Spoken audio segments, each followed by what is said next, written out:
Well, this is Mars Island. If you go to marsisland.com, you can read up all about it.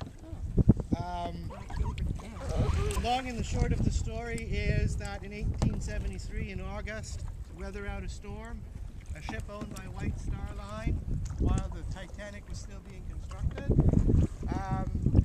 thought that they were going to weather out a storm in Halifax Harbour, and instead what happened is they turned to Terence Bay.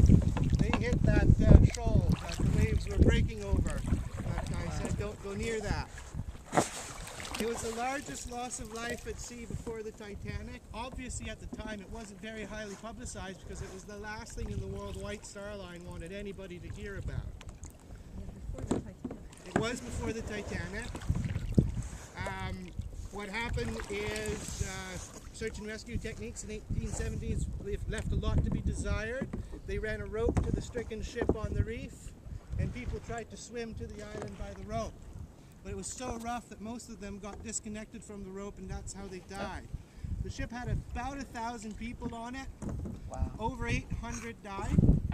The community did not know what to do with that.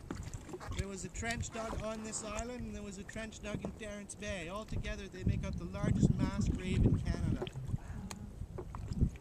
So it would have not been a pretty night to have been out here. This island is covered in Boreal Forest. There is some poison ivy. Like I said, if you do think that you have encountered poison ivy, let me know. This is one of the most hospitable places in the world to be lost. One of the reasons is absolutely all the rocks are covered in rockweed. Rockweed is perfectly edible, but completely disgusting. That's not our stack, right? That is not our stack today. The other important seaweed that's out here is Fucus Vesiculosus. This particular seaweed spawns on the lunar cycle. These seed pods continue to swell until the full moon. In the 48 hours following the full moon, the seed pod will burst.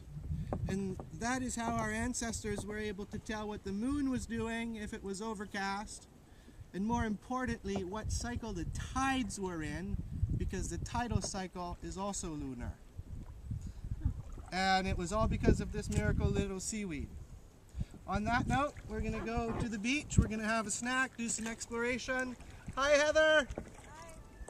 We're allowed to be here. Lisa said it was okay. Oh my gosh, yeah, you can join us if you want.